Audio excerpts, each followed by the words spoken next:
어제에 이어서 IS에 대한 군사작전을 자세하게 분석하겠습니다. 군사안보 전문가고요. 육사 출신 국방부 정책자문위원입니다. 김열수 성신여대 교수 오늘도 초대했습니다. 네. 안녕하십니까? 어서 오십시오. 안녕하세요. 네. 자, 우선 교수님 아까 조금 전 속보로 파리 외곽에서 지금 총격전이 발생했고 생드니 지역이라고 하는데요. 어떤 가능성을 유추해 볼 수가 있을까요? 아직 정확한 정황은 들어오지 않고 있습니다만은. 우리가 지진이 발생하면 큰 지진이 나고 여진이 생기잖아요. 지금처럼 프랑스에서 발생한 그 테러 문제는 그 자체로서만 끝나는 것이 아니고 남아있는 잔당들도 있을 수 있기 때문에 그 여진이 지금 앞으로도 조금 더 계속되고 있다 이렇게 보시면 될 것 같습니다. 용의자가 또 한 명의 용의자가 있다고 하고 이 용의자를 붙잡는 과정에서 발생한 것인지 아직 그 정황이 들어오지 않고 있습니다만은 어쨌건 파리 시민들 입장에서도 그렇고 다른 나라 우리도 마찬가지고요.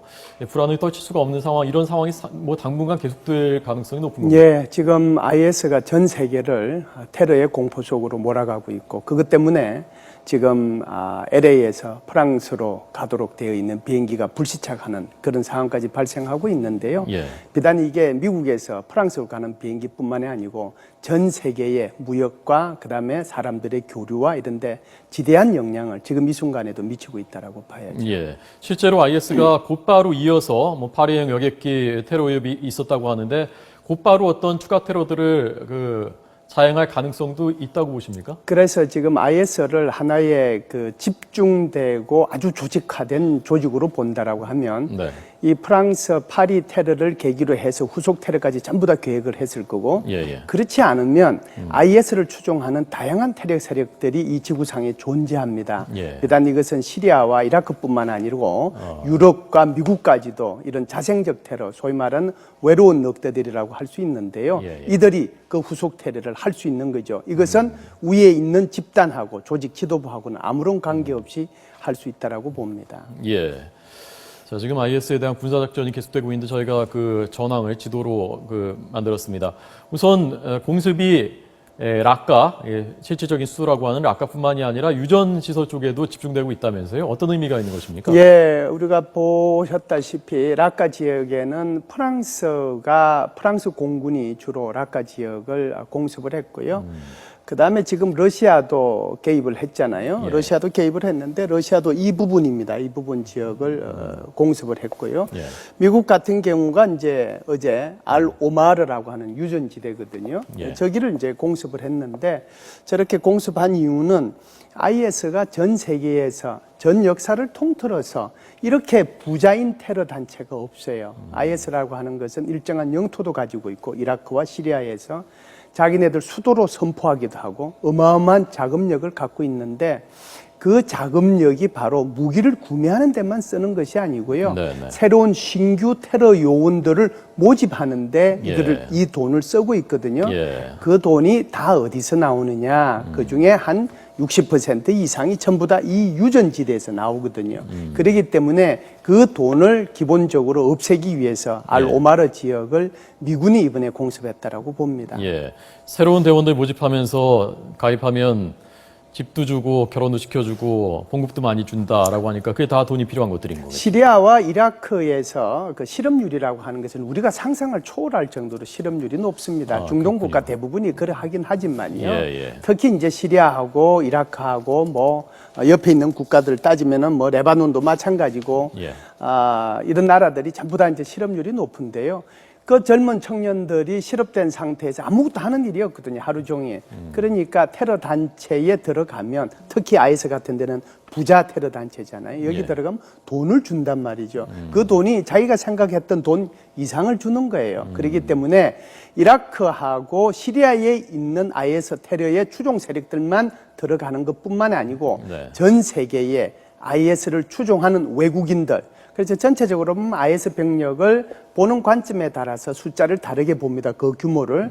한 7만 명 정도로 본다면 5만 명이 바로 시리아 요원들과 이라크에서 충원되는 요원들이라고 하면 2만 명 정도는 IS를 추종하는 외국인들이라고 봐야죠. 그러면은 그들한테 그렇게 인센티브를 주지 않는다라고 하면 물론 이제 신은 하나다라고 하는 이슬람 극단주의에 심취해서 거기에 가긴 하지만 그와 같이 물리적인 인센티브도 동시에 주기 때문에 그것 때문에 이 유전을 자기네들이 장악했고 미국이 그래서 공습을 이 지역에 했다 이렇게 네. 보시면 될 것 같습니다. 예.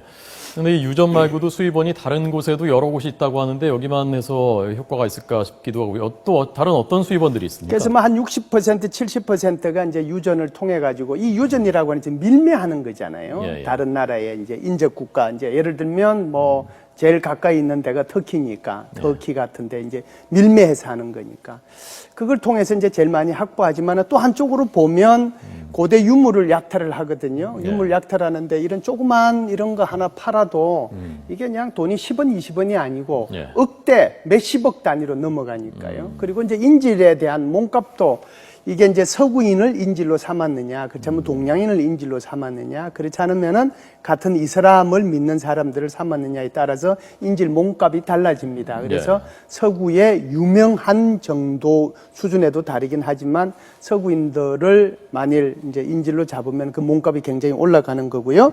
그 다음에 이제 중요한 것은 걸프 지역 왕족들이 비밀 후원금인데요. 왜 그러냐 하면 지금 왕족들이 왜 후원을 하나요? 이제 그게요. 이제 예를 들면 지금 이란 같은 경우에는 시아파의 종주국이거든요. 네. 그리고 이제 이라크 같은 경우에는 이제는 시아파가 정권을 잡았거든요. 어허. 그리고 이제 시리아의 알 아사드 대통령이 소수입니다. 한 20%, 30%밖에 안 되지만 어찌됐든 시아파가 정권을 잡고 있고 나머지가 순위파입니다. 그런데 이 걸프 지역에 있는 국가들, 나머지 국가들은 전부 다 순위파예요. 그래서 전 세계적으로 보면은 순위파가 80에서 85% 정도 되고 나머지 이제 좀 전에 말씀드렸던 예를 들면 이란, 이라크, 시리아 이런 나라들이 이제 한 15% 정도 차지하거든요. 그렇기 때문에 이들이 미래의 안전을 담보하기 위해서 그리고 시아파를 격파하는데 일정 부분 이 극단적 IS가 이슬람 극단주의고 이들이 순위파이기 때문에 이들한테 보험을 들어둔다 이렇게 보시면 될 것 같습니다. 종파 분쟁이 참 무서운 거군요. 여기에도 이렇게 영향을 미치니까요. 지금 제일 큰 것 중에 하나가 그거라고 봐야죠. 네. 자, 어제도 저희가 지상군이 투입됐을 때 어느 정도의 효과를 과연 낼 수 있겠느냐, IS를 완전히 퇴치할 수 있겠느냐에 대해서 잠깐 견해를 들었습니다만은 지상군이 만약에 투입된다면 어떤 경로로 어떻게 작전을 펼칠 수 있는 것인지 어느 정도의 승산이 있는 것인지를 좀 자세히 오늘 분석을 해주면. 네, 우선 지상군이 투입되기 이전에 이제 과거의 사례들을 보면 항상 공중작전이 먼저 이제 수행이 됐고요. 그 공중작전을 통해서 중요한 군사시설과 지휘계통시설, 그 다음에 레이더 시설 이런 것들을 다 파괴하고 난 뒤에 지상군이 투입이 됐었습니다. 이라크 전에도 그랬고 아프가니스탄 전에도 그랬고 그리고 이제 일정 부분 그 지역의 반군 세력들을 자기 세력화해가지고 투입되는 연합군과 같이 지상군을 펼쳤는데요. 지금 상태로 보면은 지상군이 투입될 수 있는 방향은 크게 두 가지입니다. 여기가 시리아잖아요. 시리아인데 시리아의 사실상 북부 지역 전체가 여기 있는 터키의 남부 지방하고 국경을 맞대고 있습니다. 그렇군요. 그리고 이제 이라크가 있긴 하지만 이라크는 여기까지 정말 요 밑에 모술 지역까지 지금 IS의 영향력 들어가 있기 때문에 이쪽으로는 못 들어가거든요. 저쪽은 이란이기 때문에 더더욱 못 가고요. 남아있는 단 하나가 요르단인데 요르단으로 들어가느냐 터키로 들어가느냐 차이예요. 제가 볼 때는 요르단보다는 터키로 들어갈 가능성이 더 많은데요. 왜 그러냐면은 이 지역 전체가 그리고 요 정도 해가지고 전부 다 이게 IS가 증가하고 있는 지역이거든요. 그렇기 때문에 터키로 들어가면 IS의 사령부와 본거지 이 전체를 다 직접적으로 압박할 수가 있기 때문에 요르단의 일부 병력을 넣어서 양동작전을 펼치면서 터키 쪽으로 들어갈 가능성이 훨씬 더 많지 않겠느냐. 제가 지상군 사령관이라고 하면 그렇게 하겠습니다. 네. 그렇지만 지상군을 투입한다고 해도 그것이 그 과거 이라크, 아프간 사례에서 봤었던 것처럼 바로 그 완전히 격퇴하는 데까지는 매우 오랜 시간이 걸릴 것이다라고 어제 말씀하셨죠. 네, 굉장히 오랜 시간이 걸린다라고 봐야죠. 왜 그러냐 하면 지금 여기에 연합군을 구성하는 것 자체가 어제 제가 말씀드릴 때 좀 어려움이 있을 거라고 얘기했잖아요. 미국 같으면은 알 아사드에 반대하는 반군 세력을 지원하는 거고 러시아는 알 아사드 정권을 지원하는 거고 지금 반군은 어느 쪽에서 주로 세력을 지금요 여기가 다마스커스잖아요. 지금 소위 말하는 그 알 아사드 정권이 잡고 있는 지역은 요 정도밖에 안 돼요. 여기가 수도니까요. 그렇죠. 요 정도밖에 안 됩니다. 여기는 아주 평온해요. 그리고 반군 지역은 요 정도 있습니다. 반군 지역은 나머지는 몽땅 IS가 장악하고 있는 거죠. 그렇기 때문에 미국 같은 경우에는 이 인원들을 IS 반군을 여기에 있는 그 알라사드 정권의 반군을 지원해 주는 거고요. 네, 네. 러시아 같은 경우에는 알라사드 정권을 지원하니까 여기를 지원해 줘야 되는 거고요. 이제 프랑스 같은 경우는 여기를 했는데 마침 이번 같은 경우에는 이 IS에 대해서 미국, 그다음에 프랑스, 러시아가 다 공격을 했어요. 예.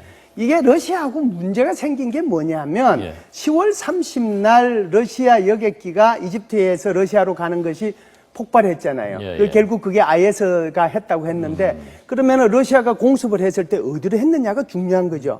IS 지역에 공습을 해야 되는데 거기다가 안 하고 이 반군 쪽에 반군 지역에다가 한 거예요. 그러니까 미국이 이렇게 얘기한 거죠. 너는 지금 IS가 너를 공격했는데 너는 IS를 공격 안 하고 왜 여기에 알라사드 정권에 반대되는 반군 지역에 공격을 했느냐. 이것 네. 가지고 양쪽에서 시비가 벌어졌는데요. 어찌됐든 이번에 오바마 대통령하고 푸틴 대통령하고 둘이서 머리를 맞댔지 않습니까? 예, 예. 머리를 맞댔기 때문에 예를 들어서 공습을 할 때도 자칫 잘못하면은 미사일도 쏴야 되고 전투기도 날아가야 되고 전폭기도 날아가야 되기 때문에 자칫 잘못하면 공중에서 자기네들끼리 프랑스군, 미군, 러시아군이 자기네들끼리 싸울 가능성도 있어요. 예, 예. 그렇기 때문에 이걸 전체적으로 공력 통제라고 그러는데 이 통제를 아마 미국의 통제에 지금 하고 있을 겁니다. 예. 네. 올랑 대통령이 조만간 미국 러시아 정상을 그렇죠. 차례로 만나서 조율을 한다고 하니까 어떻게 될지 좀 봐야 되겠고요. 마지막으로 이 현황은 저희가 지도로 잠깐 설명을 드리자면 프랑스의 항공모함은 저쪽에서 들어오는 것이겠죠. 프랑스 항공모함이. 그렇죠. 여기 지중해로 들어오는 거죠. 유럽 쪽으로 네. 들어오겠고요. 네. 프랑스가 공습 주로 하고 있는 것이 아까 말씀하신 라카고, 러시아가 공습하는 곳이 그렇죠. 알레포, 지역, 이들리브 여기입니다. 시리아 네, 네, 네, 반군이 장악하고 있는 지역이라는 네. 것입니다. 네, 전략통입니다. 국방부 정책자문위원 김열수 성신여대 교수의 분석 들었습니다. 교수님 고맙습니다. 네.